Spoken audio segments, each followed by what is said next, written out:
আল্লাহ রাসূল বলেছেন যে বান্দা আল্লাহর এত কাছে কখনোই যেতে পারে না যত কাছে সে সিজদারত অবস্থায় থাকে। সিজদারত অবস্থায় আপনি যা চাইবেন আল্লাহর কাছে সেটাই কবুল হয়ে যাবে ইনশাআল্লাহ।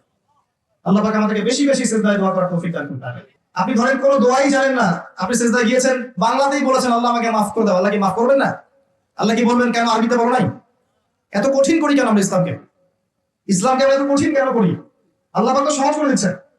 একজন ব্যক্তি আরবিতে কথা বলতে পারে না, আরবির দোয়া কালাম তার মুখস্থ নাই, অল্প কিছু আছে বাকি সে পারে না। এখন সে সিজদায় গিয়ে বাংলায় যদি আল্লাহকে বলে ফেলে আল্লাহ আমার সন্তানকে অসুস্থ, তাকে শেফা দিয়ে দাও, আল্লাহ আপনাকে শুনবেন না? এই ভাষা কি আল্লাহ সৃষ্টি করেন নাই? দোয়াকে সংকীর্ণ করবেন না, সবার জন্য দোয়া করবেন। যখন আপনি অন্য মুসলিম ভাইয়ের জন্য দোয়া করবেন তখন আপনার মাথার কাছে একজন ফেরেশতা আসবেন, এসে বলবেন তোমার জন্যও তাই হোক, তুমি যার জন্য দোয়া করছো। সুবহানাল্লাহ। আপনি দোয়া করেন যে আল্লাহ আমুকা ভাইকে তুমি দীর্ঘ নেখায় দিও, তাহলে দেখবেন আপনার মাথার কাছে ফেরেশতা এসে বলবে যে তোমার জন্যও তাই হোক। এটা পলিটিক্স করলাম আপনার দোয়া পাওয়ার জন্য, সেই দোয়া করবেন।